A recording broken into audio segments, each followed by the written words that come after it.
Good.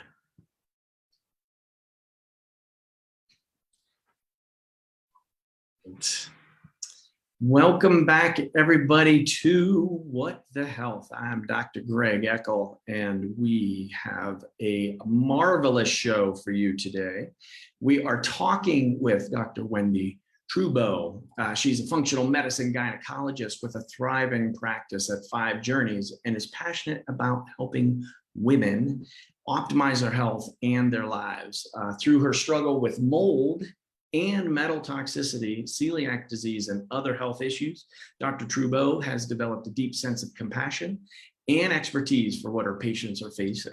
She's also the co-author of Dirty Girl, Ditch the Toxins, Look Great, and Feel Freaking Amazing. Dr. Trubow, welcome to What the Health. Thank you, Dr. Greg. It's great to be here. We never talked about this before the show. Call me Wendie. Okay, call you Wendie.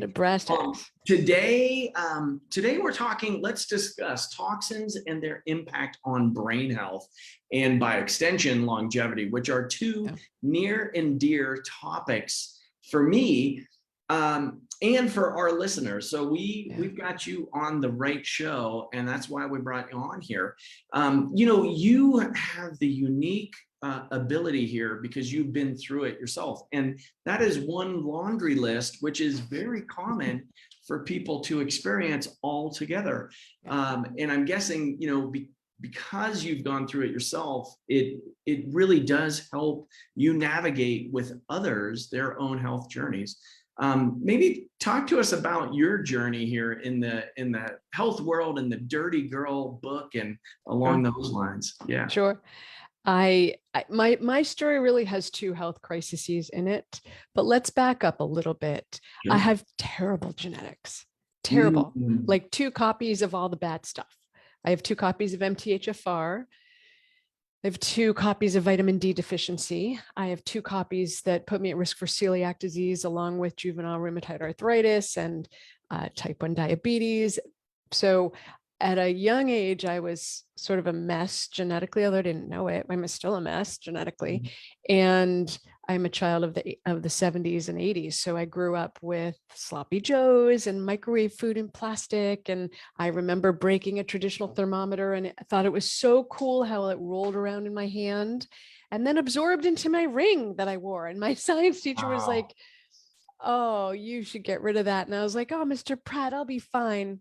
Famous last words, Mr. Pratt. Yes. I owe you an apology if you're listening. Wow. So that was like my childhood stuff. And of course, I grew up in a house that was built before 1978. So there was lead in the paint. And, and I had the mercury fillings because I'm old. And I had like 5 of them at one point. And so that's just the early stuff. Yes. So the loaded gun, because oftentimes people say, well, where is this stuff coming from? Right. And there you just listed how ubiquitous they have been. Where isn't it coming from? Well, let's say where isn't it coming from? It's really crazy. I'm from Massachusetts. I live there now. And in 1989, a study in Massachusetts said that 1 in every 6 deaths is attributable to either air or water quality or some type of pollution. That was in 1989. Now you fast forward to 2022 and you go, okay, if you look at every chronic disease, diabetes, cardiometabolic disease, cardiovascular disease, cancer, autoimmune disease, every single one of those tracks back to inflammation. And what causes inflammation? Toxins. So you could say, oh, geez, almost all of the deaths we have can track back to toxins. So yeah, it's kind of everywhere. So. Yeah, it is. So it is so ubiquitous, and you got it. I mean, I think you aptly named it in your book, Dirty Girl. And perhaps, the ditching of the toxins is our starting spot. Like, what do you find in your practice clinically? What are the top toxins that you're seeing with folks? We do a lot of work in our practice for 3 categories of toxins. So one is the heavy metals, and primarily we're looking at lead and mercury, although we also look at thallium and arsenic. We look at all of them, but the ones we really hone in on are the lead and mercury. And people who are listening, you go, okay, lead. homes that were built before 1978 with lead paint, homes that have lead pipes in them, industrial facilities. Lead loves to hang out in your bones. So if you have osteoporosis, you need to presume you have lead. Mercury, fish and fillings, have the best fish, right? All the amazing fish. That's the stuff you shouldn't eat. So tuna, mahi-mahi, Chilean sea bass, swordfish, all the heavy mercury fish that are big predator fish and eat others. Salmon is fine. And then if you're old like me, silver mercury fillings are 55% mercury. They never stop off gassing, ever. Every time you eat, drink, chew gum, drink something, grind your teeth in your sleep, you're releasing mercury. So that's one category. Then mycotoxins, which are that's the toxins that mold puts out when it's taken up residence in you. So we look at all of them, and the nice way to get rid of those is through binders and stop being exposed. Moldy buildings, dorm rooms, schools, all those are often filled with mold. I had a patient whose car was moldy kind of randomly. She got rid of her car. And then the other category, which is environmental toxins. So that's like nail polish for women, nail polish, makeup, beauty products, hair products, perfumes, scented candles, then things like insecticides, pesticides, herbicides. Herbicides are glyphosate, which is the most commonly used herbicide in the world, and its use is growing. So that is implicated in microbiome dysfunction, as well as a number of lymphocytic cancer. So it's nasty. It's all nasty. So it is. It's horrifying. Right. Lately I've been in some Ubers or Lyfts, and a lot of drivers have those air fresheners. And Airbnbs too, they do it there too. So I've been on a campaign of educating folks around these are toxic and you're breathing them in all day long. Yeah. So do you do specific testing with folks, or how do you go about that? Yeah, great question. Let me back up a second, Greg, because we do a lot of toxins work, but it's unless you have cancer. If you have cancer, that's a different game. If you don't have cancer and you come in because you don't feel great, toxins are not the first thing we do, because you have to fix the gut. You have to support the adrenals. You have to support the minerals and nutrients, food sensitivities. You have to do what I'll call the basics. We have to make sure you're sleeping, that you're not a stress ball, that you move your body, your relationships are good. Like those are the first things we work on. And then if you say to me, hey doc, I feel better, but I know there's more possible. That's when we get to toxins, just so that the listeners aren't that's great. Do my toxins. Let's start with the foundations, because those aren't sexy, but we need to discuss them because they are the foundation. So walk us through the process with you. All right. So think about it. You do detox. If you want to do detox, the best way to do detox is optimize your liver and your gut. So say you optimize your liver, and your liver is just churning through all these toxins. Where does it put them? 90% of the time, puts them in your gut. But if you're constipated, or if you have dysbiosis, or if you have dysfunctional absorption, inappropriate bacteria, inappropriate enzyme activity, guess what? You're going to deconjugate, separate your toxins from their binders that makes them water soluble. Then they're no longer water soluble. You're going to reabsorb them. And then your liver's like, I already dealt with you. Why do I have to deal with you again? So you then get on the rat wheel of doing extra work, not understanding why you're not getting better, and not actually fixing the root cause. So you have to start with the gut. Gut tests are gross, but my favorite tests to do, right? Because it tells us all about inflammation, overgrowth, infection, imbalance, digestion. It tells us everything. We can fix you through that. So fix your gut. Sleep, especially Americans, we're so proud of, I get by on 5 hours of sleep, right? Well, no, you don't really, because if you're not sleeping, then your brain doesn't have time to allow the cells to shrink and the space in between them to drain the toxins from your brain. You need time to do that in the deep sleep. So you need to get enough deep sleep. Exercise, moving your body, moves your lymph, moves the toxins out of your body. Sweats, gets you moving, decreases your risk of cardiovascular disease, improves your heart rate variability, improves your life. So moving your body. And then relationship to self. You can jack up your adrenals and shut down digestion and detox in a second by having a stressful thought like, oh, I'm going to get in a car accident. Oh my God, they're going to hit me. Oh my God, I hate my boss, or whatever those thoughts are that are stressful. Those thoughts are really impactful. So working with people to actually manage their brain is very impactful. And then relationship to others, because no person is an island. So if you're isolated, if you're alone, if you're lonely, if you feel like you don't belong, that in and of itself is a stressful event and bad for your health. So you have to fix those. That's the platform. I love it. I love it. When you say, so some nuances in there for folks that are listening, viewing, deep sleep, you know, everybody's got these devices now they're measuring. Do you have see yours? I got one on there. Do you have some recommendations as far as optimal percentages or? No, I don't, because it depends on your age and your weight and it depends on you. But if you're wearing the trackers, I have a Whoop, and if you're wearing the trackers, it'll take into account your age, your gender, your hormone status, your weight. It'll take all that into account and make recommendations based on, okay, people in your group need this. But what I say to people is try to be in bed for at least 8 hours. Mm-hmm. And as long as your sleep quality is good, you'll sleep for somewhere between 7 and 7.5 of those hours. And assuming that it's normal, you're going to be fine. But if you want to track it, definitely track it. I love the data because we can watch as your deep sleep goes up as you get healthier. It's really cool, actually. Yeah. Awesome. How about for exercise, movement? Any simple, like actionable steps for maybe somebody kind of stuck on the couch again? Yeah, we're so obsessed with perfection, right? I have to do it right or I'm not going to do it at all.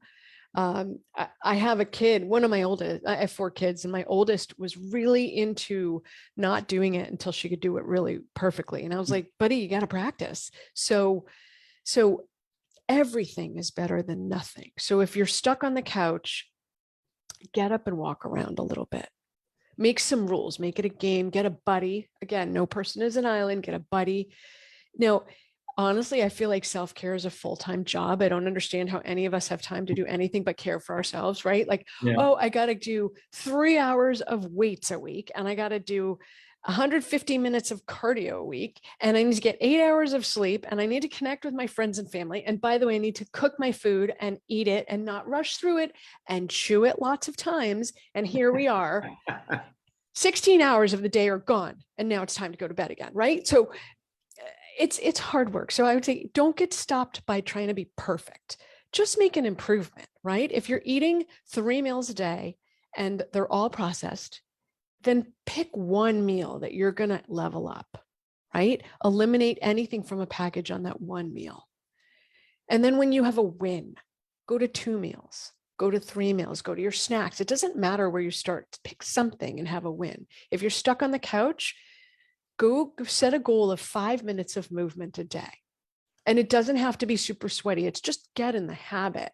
If you're driving somewhere, it's like a thing. Can I get the closest spot? Nope. Try to get the farthest spot. Get the farthest spot. Make it a game, right? And just see what you can do for yourself. That may not even be formal. Just make it harder. Don't take the elevator, take the stairs, right? Yeah. Get in the habit of, I'm going to try to do something to challenge myself today. Love it. I love it. Yeah. Just build it into your day. Yes. Rather than having to do something outside of that. Yeah. And it's interesting, your foundations with the relationship to self and to others. I'm imagining you do some self-assessments with folks or some, contemplation on what is their relationship with themselves. How does somebody get into that dialogue? I'll bet you do it too. You may not just be thinking that you do it, but if you have a 15 to 30 minute conversation with someone, they will tell you their conversation about themselves. Mm-hmm. I had this kid roll in, and I've seen her for years. I love her to pieces. And she has the worst view of herself. And you got to know, so she's 5'8". She has a perfect body. She has thick, luxurious hair. By the way, she's 20. So like everything's perfect when you're 20, right? And she's just really lovely. Like she's sweet and she's kind, and she thinks that she's like dirt on the floor. And so she comes in for her visit. And I hadn't seen her in a couple of years. She comes in for her visit and she goes, she's late. She's like, oh my God, I can't believe I did that. I'm so dumb and blah, blah, blah. And I was like, there we go. So let's start talking a little kinder to yourself, because you're not dumb. You made a mistake. Nobody died. And look at yourself through my view of you, not your view of you. So if you talk to people, they're going to tell you within about 5 minutes. They'll make some kind of comment that's self-deprecating or put themselves down or isn't so nice. And then you go, oh, I got your number. It's time to be nice to yourself, right? So especially with women, they're like, oh, I can't believe I'm not doing this. I'm so bad. I'm the worst mother. A lot of women have that refrain, I'm the worst mother, hashtag parent fail. And I'm like, you're not the worst mother. Right. In fact, I think you're an amazing mother and you're doing too much for your kids. It's time for them to step up. Right. Like stop doing so much. Yeah. So listening to people, they will tell you their conversation. And when they talk to me, I always call them out on it. Yeah. Like you're not allowed to talk to yourself unkindly in my office. Take on my view of you, not your view. My view of you is always nicer than your view of you. So you have to take it on with me while you're talking to me. You have to have my view of you, which is that you're amazing. You're hugely powerful and you've got this. Yeah.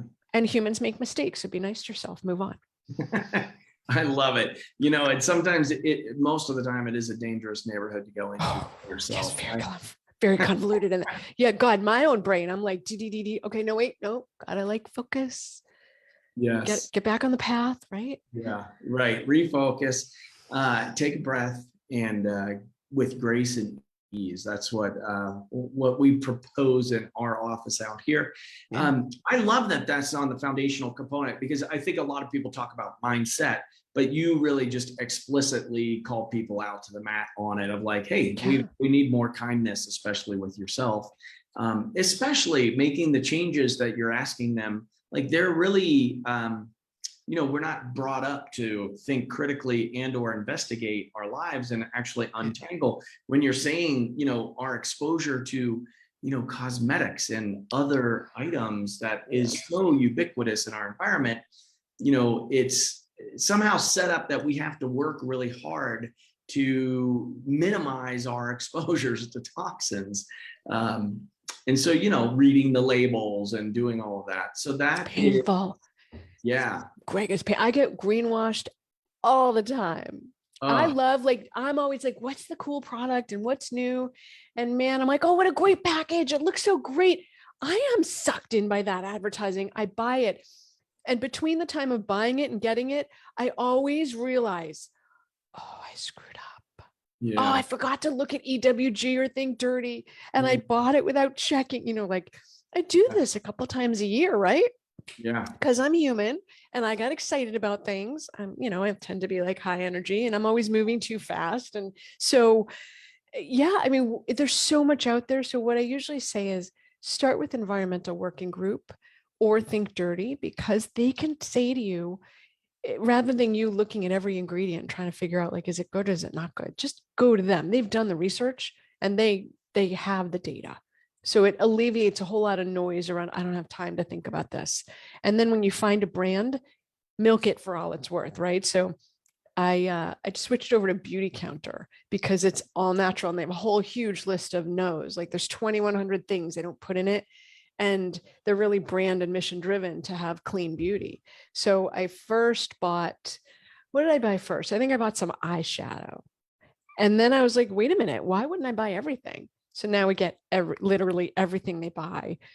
And my daughters, I have 3 daughters and 1 son. And my son couldn't care less about anything beauty related, but my other kids are really into makeup. And so they were like, will you buy us some? And I said, yeah, this is formative years. I'd rather buy you something that's a little bit more expensive, but not garbage, rather than have you buy garbage and have to untangle you over the next 30 years. Let's just not go there. So yeah, it's really hard to stay clean, but it takes something. But once you find a brand, milk it, get everything.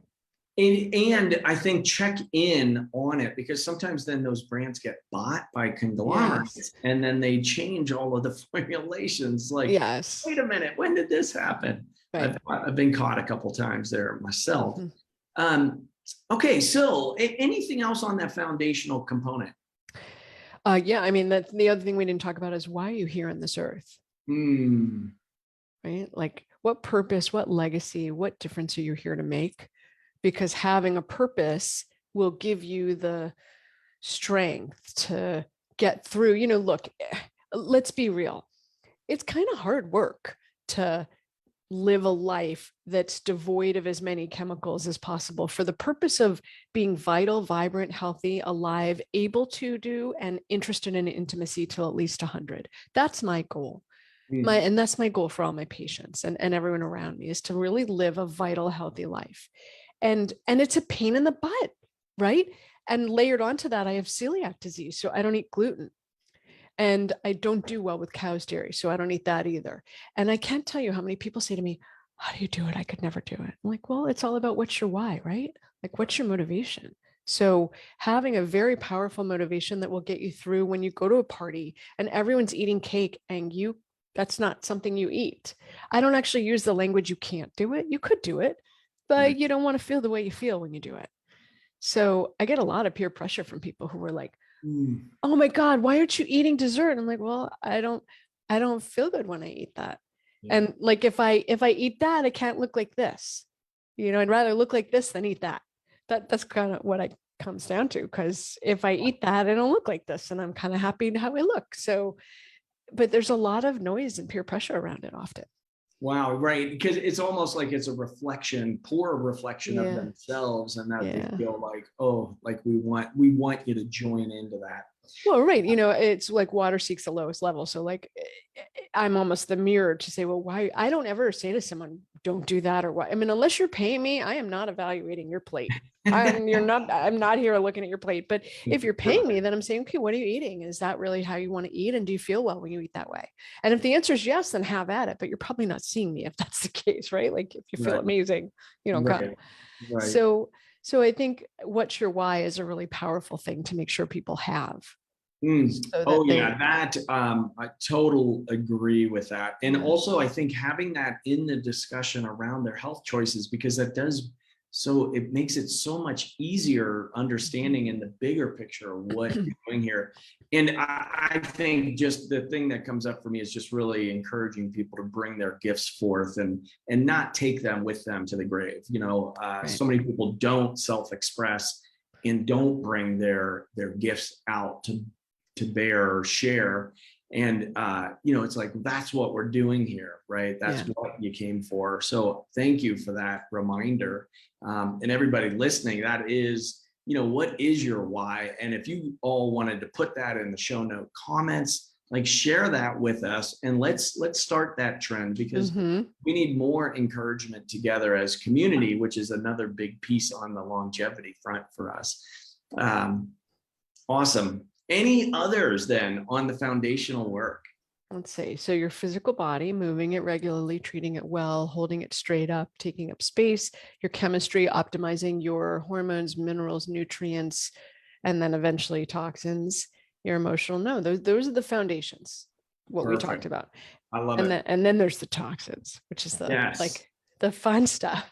The fun stuff, the fun and depressing stuff. It's horrifying, but it's rewarding. It's like, oh, I can clearly see the difference and the impact. Yeah, there is. So that you mentioned that 1989 study with clean air and water. I mean, just some basic needs, right? Like clean air, clean water, and organic foods would change a tremendous amount of chronic disease in North America for sure, if not worldwide. Where do you start with people here? Because we're swimming in it. Right. I always start with food. You do it 3 times a day. It's what you do with your family and friends. It's the thing that really can make or break you. So I always start with food. And I always say, wherever you are, just level up. There's no perfection, right? Everyone is like, I got to be perfect. No, right? Like, I probably eat I'm Dr. Trubow. I probably eat too much fruit, like it's okay. Right. Right. So wherever you start.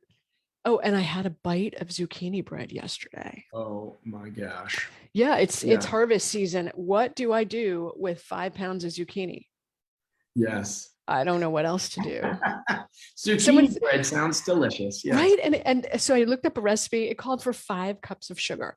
Greg, I haven't used 5 cups of sugar in the last entire year. So I was like, okay, there's not a snowball's chance in a warm place that I am going to be doing 5 cups of sugar. So I did 1. Even I thought that was kind of a lot, Mm-hmm. So I did 1 for this like massive thing. And it was great. And then this next time I'm going to go down to a half a cup and see what happens. Yes. So anyway, I always start with food for people, and wherever you are, take the next step forward. So this isn't about going from where you are to being perfect and ideal. You're never going to be perfect and ideal. And it's discouraging when you look at that gap. So you just go, okay, say you're eating 3 processed meals a day. Someone else is cooking your food. Make it your mission to figure out how to make breakfast. Figure out how to feed yourself something that you can make yourself that is not a bagel or a waffle or an English muffin or pancake. Like it's actually something that you could go, oh, this looks like itself. So bacon and eggs, a protein shake, something that you can be like, oh, I made that, right? Sometimes breakfast is a difficult meal for people who don't want to eat processed food. So I always say eat dinner for breakfast. If you can't figure out what to eat, just make extra at dinner. So if you think about, you get up and you have a piece of meat and you have some rice and you have some vegetables, it's a really great meal. Have it for breakfast. Okay. So whatever you are, figure out one thing that you can do to level up. And here's the truth, Greg, we all need help. If you're eating 3 processed meals a day, you really need to see a nutritionist, a functional medicine nutritionist, because they'll help you level up. Like we have 2 on staff because food is so critical. And then if you say, oh, I'm already someone who's gluten-free, dairy-free, I don't need sugar. And then we go, okay, great. How do we get more green leafy vegetables and cruciferous vegetables into your eating plan? How do we keep leveling up? That's all it's about. Keep improving. Love it. I love it. We do talk quite a bit about the standard American diet on the show and inflammatory foods. And I like this concept of leveling up. If there were let's say somebody is just in the standard American diet, what would be the first encouragement on the leveling up? I would not go it alone. I think it's really hard to change a habit alone. And there's all these things out there that are like, oh, 30 days to a new you. Well, that's BS. It is not 30 days. You're going to start feeling tremendously better. Like we have a Ditch the Sugar program that's free on our website. And we have an Eat Your Way to Health program that's like, I think it's like $30. And it's a 4-week program that can really help you get started. But I really think that this is done in community. Find someone you can do this with, a nutritionist, a registered dietitian, whatever it is. Find someone who will help you get through it, especially if you're on a standard diet. Then going from that to a much cleaner eating plan, there can be some road bumps. And if you don't have support, you're going to be like, oh, forget it, So find someone who can walk you through and be like, oh yeah, that's exactly what you should be feeling, right? When my patients do detox, I'm like, you're going to feel crappy somewhere between day 7 and 12, maybe 14. And it might take a couple of days to get better. It's okay. Keep going. Don't get discouraged. It's good news. You're reacting. It's good news. So I always say, find someone to do this with. Don't go it alone. Okay. Love it. I'm taking some notes for us for later, but don't go it alone. Don't go it alone. We're going to quote you on that. That's awesome. And so you start with the food, and then we've got the water and air. And so I think people don't realize that the air quality in their homes sometimes is worse than what's outside. Right. So let me just say one thing about water. If you could do one thing for yourself that will level up on what you drink, maybe it's 2 things. I'm big on debate, so I can never really just do one thing. So the first thing would be, don't drink anything from a plastic bottle, period. If it comes in plastic, don't drink it. Don't keep plastic water bottles in your car for when the kids get out of soccer and you're like, they're thirsty. Don't do it. Get a metal one or a glass one. So, excuse me. So eliminate the plastic water bottles, because the reason is the plastic looks like our hormones and binds to the same receptors. We have to process them just like we have to process our own hormones, and it gums up the system. So eliminate that. And then there's 2 more pieces, and you're not going to like this. Nobody likes this. Okay. Don't drink your sugar. Don't eat your calories in sugar in drinking food, right? Like, eat your food, eat your calories, don't drink your calories, and don't substitute diet. It's bad for you. Okay. You can do stevia, you can do monk fruit. Those are naturally derived sweeteners, but otherwise the aspartame and I'm totally blanking on the other things. All of the unnatural sugar replacements are bad for you. And then the third thing, which is really unpopular, is if you're female and male, if you're interested in detox, don't drink alcohol, because that's basically drinking a toxin. And then here's the response, but I'm so stressed at 5 o'clock. I'm like, cool. Then take a 5 or 10 minute break, right? Take a few deep breaths, drink some water. Or if you need the alcohol, and here's where it's visual. So you could have a spritzer with this much alcohol and this much sparkling. So it's like a 10% spritzer. So you have the experience, because sometimes what you want to hold the glass, you want to kick your feet back. It's not so much the alcohol as the experience, the ritual, just like coffee drinkers. It's the ritual. So go for the ritual instead of what's in it. Lovely. Yeah. Anytime that you're dependent on a substance or something outside of you for your state of being is never a good thing. So that's great. Mocktails are awesome for that. Get the froofy, umbrella in there, put some fruit in, make it special. I love that. Yes. And then to answer your question about air quality, I think the biggest that, some of these, we don't realize how much things off gas. So when you think about all of the things in your environment, to make them, the companies needed some type of chemical to make the vegan leather, the vegan purse, the clothing that we wear, the bed that we sleep on, the furniture we sit on, the couch, the chair, whatever. The computers we use, you open up and there's that smell. So all of those chemicals are in our air. And so, the air we breathe can be particularly bad for us. Sleeping on a bed, if you're using a down comforter, there can be dust mites. The bed can have flame retardants. It just goes on and on, Greg. So what I would say is, if you go to bed and you wake up and you feel worse when you woke up than when you went to bed, something in your bed or in your bedroom is making you sick, because you spend, 8 to 10 hours there.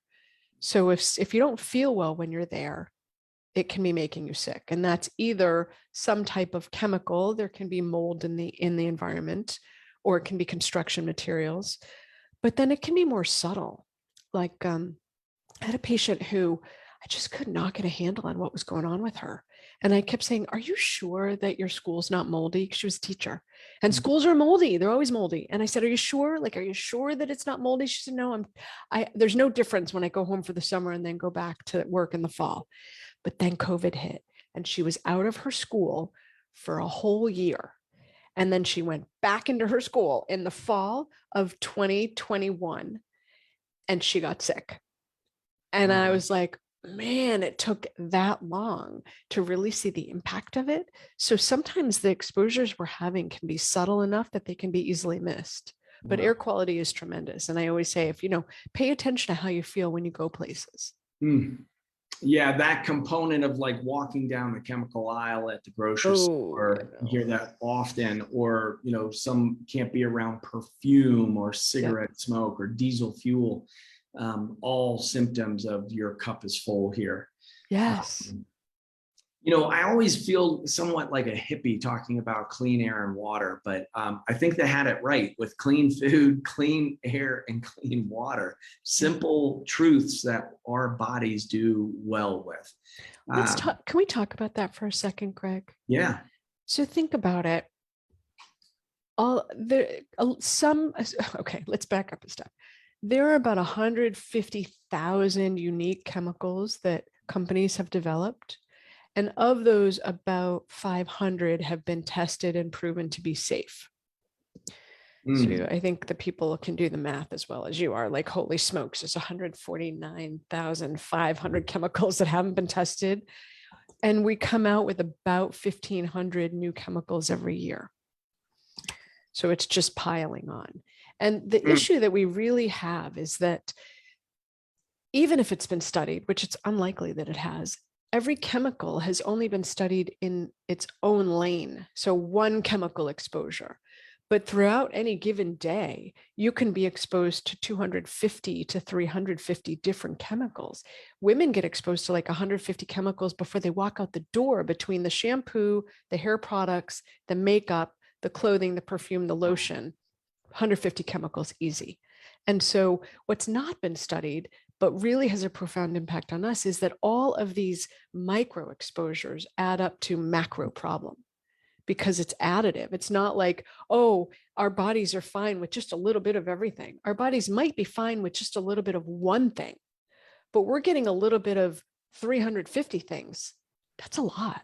It's a lot of exposure. And it's very difficult for the liver to deal with, layered onto the food we eat, the stress we have, the sleep we're not getting, the alcohol we're drinking. It's just too much for most of our bodies. It was too much for mine. It's too much for a lot. Yeah, that component, then you add in a heavy metal burden or mold and mold sensitivity on a specific genetic platform. Like you were mentioning, like the deck was stacked against you before you even started. And and we wonder where chronic illness comes from. I told my parents, I'm so happy you reproduced, but you should not have. Literally, you should not have reproduced. Like the worst genes. And with that said, now you can do. I always put a big asterisk around that component, right? Because just because you have the genes doesn't mean you're expressing them, and especially with what you're sharing with folks.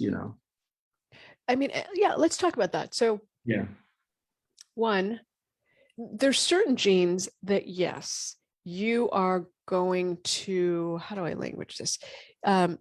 If you have MTHFR, that impairs your body's ability to take B vitamins from their inactive to active form. And the reason that matters is that when they're activated, they donate their methyl group so that you can bind it to toxins, make them water soluble, and get them out of your body. So it's important. It's like critical for detox and heart health that you have this methyl stuff.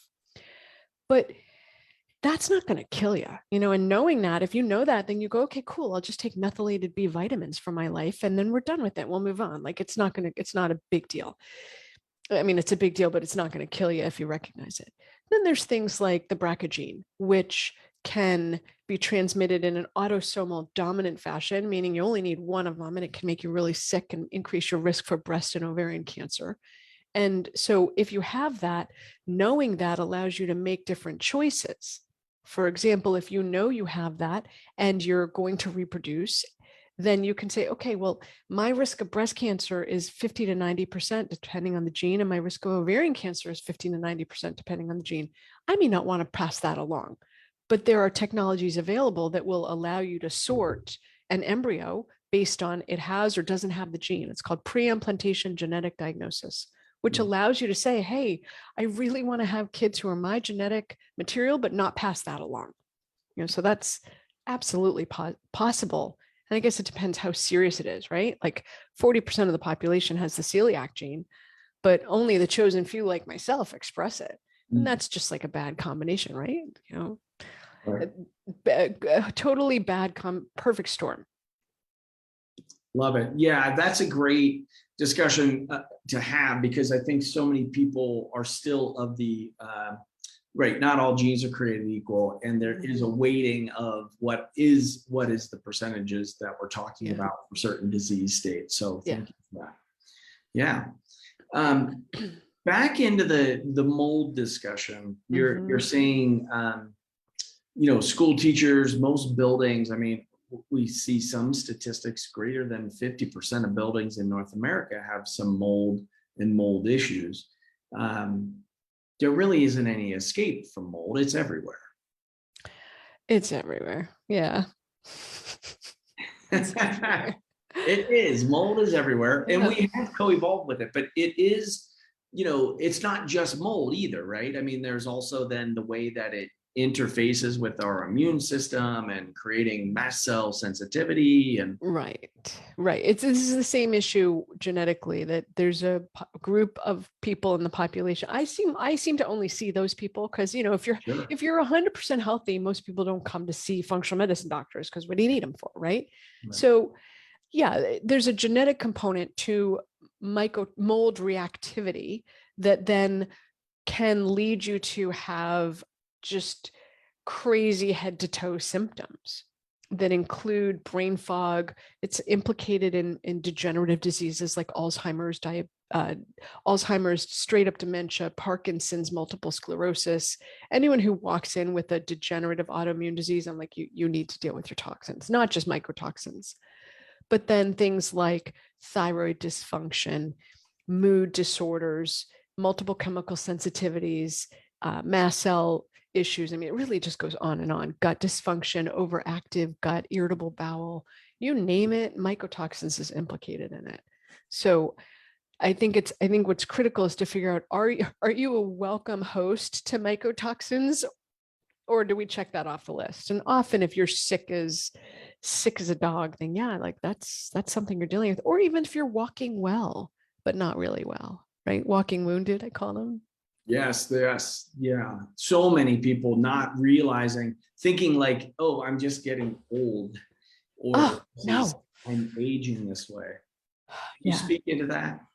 I do. So I fully 100% wholeheartedly reject the idea that you're meant to become decrepit and degenerate as you get older. And we say you're meant to be vital, vibrant, healthy, able to participate in and interested in intimacy till you're at least 100. As a side note on that, my partner's male, and he used to always say, vital, vibrant, healthy, able to have sex till you're 100. And I said, you legit have just alienated and pissed off half the population, because women are able to have sex, but they are not interested because they are too tired. Yeah. So I was like, can you please amend that to say able to and interested in, and not just sex, but intimacy, connection, being with others. Yeah. And so he did, but it was just funny. For years he would say that and I'd be like, oh, you just irked all the women in the room. That's not what they're thinking. Yeah. Well, and yeah, right. Without that intimacy, the acts that they're just not so interesting. Right.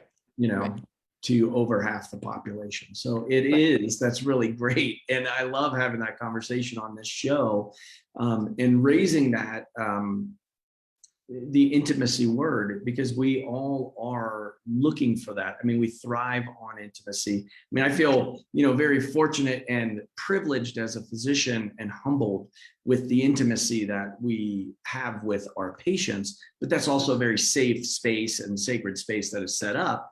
But carrying that out then onto the airwaves and sharing that with the general population and public is, it is how we create the more beautiful world our hearts know and desire, and create that heaven on earth space for us, is through that connection, communication, and intimacy.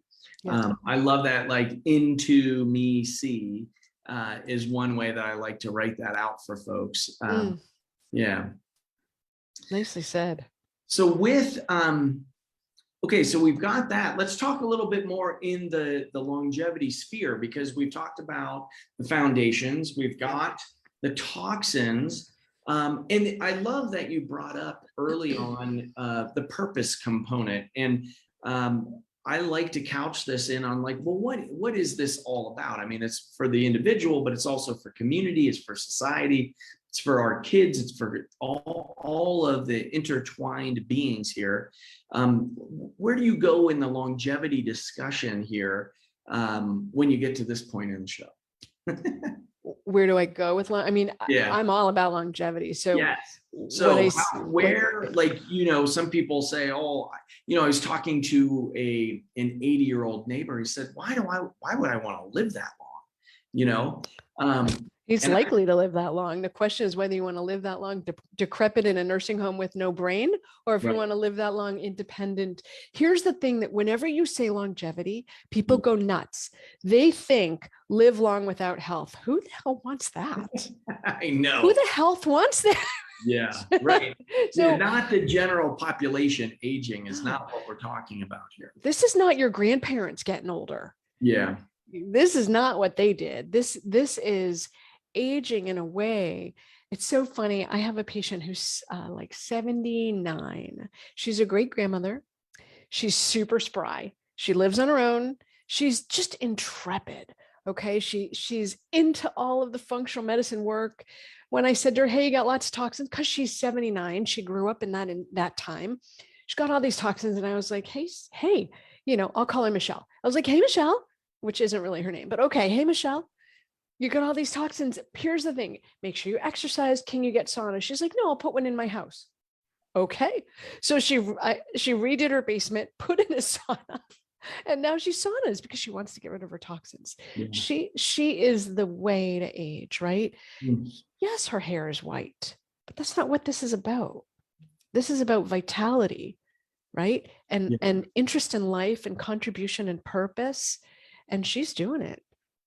I'm like, I can't wait to be like you when I'm your age, right? Yeah. That is, that component around perhaps our ageist society of, really bringing the wisdom of these wisdom keepers and our elders, and really honoring them in the full fashion. I don't think we do that well in the West, and our kind of youth-oriented culture. It's, I really am a big proponent of bringing back, because they have so much to share and have such wise wisdom from living, and to be able to be vibrant as we get into our 70s and 80s and our 90s, hundreds. I mean, heck, I've gone on to national television saying I want to be 150 years old. And you're right. People look at you like their heads go sideways. Why would you want to do that? What are you talking about?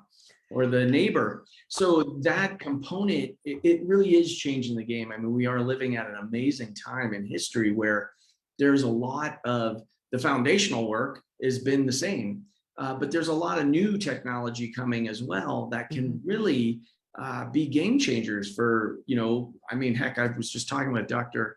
Atala from Wake Forest, and he's growing organs from skin cells in 40 days in the lab. It's like, wow, you can get a new heart or kidney. Of course, our job is to prevent that from happening in the first place.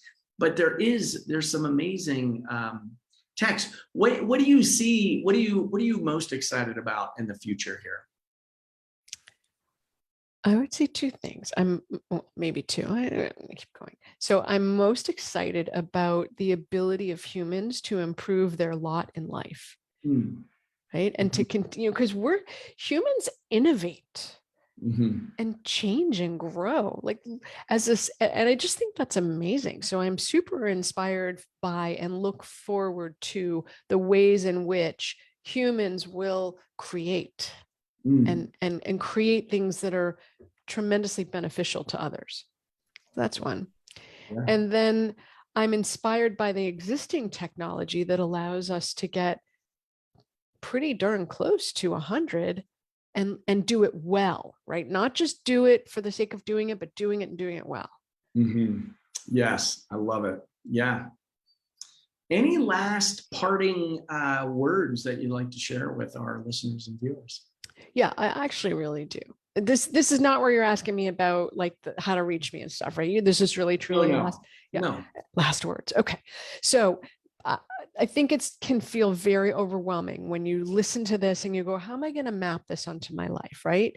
So what I always say to people is pick something you can win at. And it doesn't matter what that thing is. Just pick something to have a win and go from there. Really. And don't go crazy if you fail, because I'm going to tell you something. I'm going to tell you a secret. You're going to screw it up. The trick is not to not screw it up. The trick is to keep going when you do screw it up. Right? Yeah. Like humans aren't perfect and you're not meant to be. You're meant to make mistakes. And the trick is to try not to make the same mistakes over and over. Make new mistakes. That's my last words. Make new mistakes and be nice to yourself when you make them. Love it. Thank you, Wendie, for your wisdom, sharing, and your open heart here on What the Health. Everybody, if you liked today's show, please share it with 2 people that come to mind right when I say those 2 people, and give us those 5-star reviews and write down what you're going to implement from this show. What did you learn? Write it down and share it, because those matter. It's how we get the word out. It's why we created this platform. We wouldn't be doing it without you. Tune in next week to What the Health. We'll see you then.